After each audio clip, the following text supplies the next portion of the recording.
ఇటు నిజామాబాద్లో పోలింగ్ నెమ్మదిగా కొనసాగుతోంది. ఎక్కువ మంది అభ్యర్థులు బరిలో ఉండడంతో ఓటర్లు ఇబ్బంది పడుతున్నారు. పూర్తి వివరాలు మా ప్రతినిధి మహేందర్ నిజామాబాద్ నుంచి అందిస్తారు. పార్లమెంట్ ఎన్నిక పోలింగ్ కూడా మందకోటిగా సాగుతుంది. 12 ఈవీఎంలు కంట్రోల్ యూనిట్కి అనుసంధానం చేసి ఎన్నిక జరిపిస్తున్న నేపథ్యంలో ఓటర్లు పోలింగ్ కేంద్రానికి వెళ్లిన సమయంలో ఎక్కువ సమయం పడుతుండటంతో కూడా సమయం ఆలస్యం అవుతున్న పరిస్థితి కనపడుతుంది. వీటిపై మనతో మాట్లాడడానికి జిల్లా కలెక్టర్ ఎంఎన్ రావు గారు అందుబాటులో ఉన్నారు. నన్ను తెలుసుకొని సార్ చెప్పండి సార్, పోలింగ్ మందకోటిగా సాగుతున్నట్టు అనిపిస్తుంది. పోలింగ్ మందకొడిగా సాగడం లేదండి. మనకు మిగతా పార్లమెంట్ నియోజకవర్గాలతో పోలిస్తే మనకు 8 గంటలకు స్టార్ట్ అయింది. అంతకంటే ముందు మాక్ పోల్ ప్రక్రియ, ఎందుకంటే 185 మంది అభ్యర్థులు 100తో కలిపి 186 కాబట్టి ఆ మాక్ పోల్ ప్రక్రియ అనేది కొంత ఎక్కువ సమయం తీసుకుంటుంది. మందకొడిగా సాగడం లేదు. మిగతా పార్లమెంటరీ నియోజకవర్గం కంపేర్ చేస్తే మనది కూడా ఆ సమయం 6 గంటలకు మనకు ముగుస్తుంది, మిగతా వాళ్ళకి 5 గంటలకు. కాబట్టి ఆ సమయానికి మిగతా నియోజకవర్గాలు ఏ విధంగా ఉందో అదే విధంగా మన దగ్గర కూడా ఉంటుంది. అంతే తప్ప వేరే ఏం తేడా లేదండి. కొన్ని చోట్ల ఈవీఎంలు కూడా మొరాయించినట్లు కూడా తెలుస్తుంది. చాలా తక్కువ సంఖ్యలో, ఎందుకంటే మనం 12 బ్యాలెట్ యూనిట్లు ఇతరత్ర వాడుతున్నాం కాబట్టి ఇవన్నీ మిగతా దగ్గర కూడా ఎటువంటి సాంకేతిక సమస్యలు వస్తాయి. వాటి సాంకేతిక సమస్యలు అధిగమించడానికి మనకు బెల్ ఇంజనీర్స్ ఉన్నారు. వారందరూ కూడా సమయానికి స్పందించి వాటిని తిరిగి సరిచేయడం జరిగింది. దానివల్ల ఎటువంటి ఆలస్యం కూడా జరగలేదు. చిన్న చిన్న సమస్యలను వాటిని అధిగమించడం జరిగింది. పర్సెంటేజ్ వైజ్ చూస్తే చాలా తక్కువ రీప్లేస్మెంట్స్ ఉన్నాయి మన దగ్గర.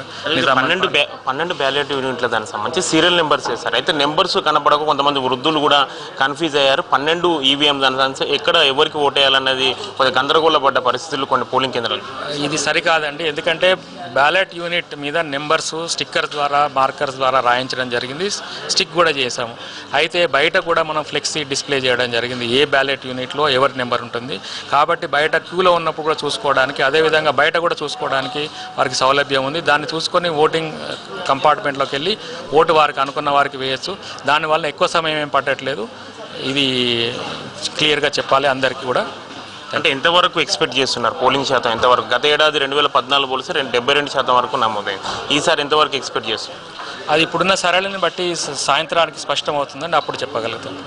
తీసుకొచ్చి కూడా జిల్లా కలెక్టర్ గారు చెప్తున్నారు, అంటే పోలింగ్ దానికి సంబంధించి మందకోటిగా సాగటం లేదని, ఉదయం 8 గంటలకు ప్రారంభం అవ్వడం వల్ల కొంత ఆలస్యం అవుతుందని చెప్తారు. మనం ఒకసారి ఈ విజువల్స్లో కూడా తీసుకొచ్చి జిల్లా కలెక్టరేట్లో ప్రగతి భవన్లో కూడా మానిటరింగ్, వెబ్కాస్టింగ్ ద్వారా మానిటరింగ్ చేస్తున్న పరిస్థితి కనబడుతూ ప్రతి పోలింగ్ కేంద్రంలో ఏ విధంగా పోలింగ్ జరుగుతుందన్న దానికి సంబంధించి కూడా వాళ్ళకి క్షుణ్ణంగా పరిశీలిస్తున్న పరిస్థితి కనబడుతుంది. ప్రతి 5-6 పోలింగ్ కేంద్రాలకు కూడా ఒక సెక్టోరల్ అధికారి, అదేవిధంగా ఒక ఇంజనీర్ను కూడా ఏర్పాటు చేయడం జరిగింది. ఎక్కడ ఈవీఎం దానికి సంబంధించి సాంకేతిక సమస్యలు వస్తే వాళ్ళు వెంటనే పరిష్కరించే విధంగా కూడా వాళ్ళు ఏర్పాట్లు చేస్తున్న పరిస్థితి కనబడుతుంది. మనం ఒకసారి వెబ్కాస్టింగ్ ద్వారా చూడవచ్చు వాళ్ళు అన్ని పోలింగ్ కేంద్రాల్లో ఏ విధంగా జరుగుతుంది, ఎక్కడ ఎటువంటి ఇబ్బందులు ఉన్నాయన్న దానికి సంబంధించి వాళ్ళు క్షుణ్ణంగా ఇక్కడ పరిశీలిస్తున్న పరిస్థితి కనబడుతుంది. ప్రస్తుతం మాత్రం పెద్ద, అంటే మొదటిసారి దేశ చరిత్రలో మొదటిసారి 12 ఈవీఎంలను కంట్రోల్ యూనిట్ అనుసంధానం చేసి ఎన్నిక జరిపిస్తున్న నేపథ్యంలో కొంత గందరగోళ పరిస్థితులు వస్తున్నాయని చెప్పుకోవాలి. ఎందుకంటే ప్రధానంగా వృద్ధులు 12 ఈవీఎంలు ఒకే చోట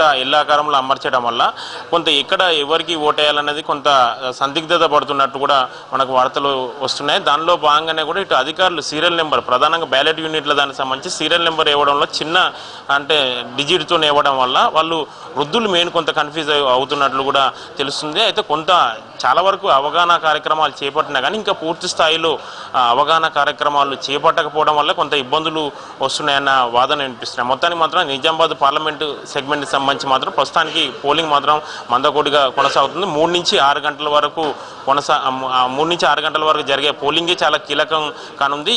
ఈ సమయంలోనే పెద్ద ఎత్తున పోలింగ్ జరగవచ్చు అన్నది కూడా అధికారులు భావిస్తున్నారు. మిగతా అన్ని చోట్ల 5 గంటల వరకే పోలింగ్ ముగిస్తుండగా నిజామాబాద్ పార్లమెంట్ సెగ్మెంట్కి సంబంధించి మాత్రం 6 గంటల వరకు కూడా పోలింగ్ కొనసాగనుంది. 6 గంటల లోపు వరకు పోలింగ్ కేంద్రానికి చేరుకున్న ఓటర్లందరికీ కూడా ఓటు హక్కు వినియోగించుకునే అవకాశం కల్పిస్తామని కూడా అధికారులు చెప్తున్నారు. ఇది నిజామాబాద్ పార్లమెంట్ ఎన్నిక దానికి సంబంధించి polling updates. Vote studio. Nizamabad సెగ్మెంట్కి సంబంధించి ఒక కీలక విషయం ఏంటంటే దాదాపు 185 మంది ఎంపీ కవితతో కలిసి మొత్తం 185 మంది పోటీ చేస్తున్నటువంటి పరిస్థితి. ఇందులో అందరూ రైతులే ఉన్నారు. పసుపు రైతుల ఆందోళన నేపథ్యంలో వారందరూ కూడా నామినేషన్లు వేశారు. అందరికీ గుర్తులు వచ్చాయి. దీంతో 12 ఈవీఎంలను ఏర్పాటు చేశారు. ఒకసారి ఊహించవచ్చు, ఒక 10-15 మంది అభ్యర్థులు ఉంటేనే ఎవరి గుర్తు ఏమిటో ఎవరిని వెతుక్కోవడం, ఓటేయడం అనేది కాస్త క్లిష్టంగా ఉంటుంది. అలాంటిది 12 ఈవీఎంలలో 185 మంది అభ్యర్థుల్లో తమకు కావాల్సిన అభ్యర్థిని వెతుక్కొని ఓటేయడం అనేది ఎంత క్లిష్టంగా ఉంటుందో మనం ఆలోచించాల్సిన పరిస్థితి. సో ఇది కాస్త క్లిష్టమయ్యే అవకాశం ఉంది, కాస్త ఆలస్యం అయ్యే అవకాశం ఉంది, ఇది ప్రభావితం అయ్యే అవకాశం కూడా కనపడుతోంది పోటీదారులు.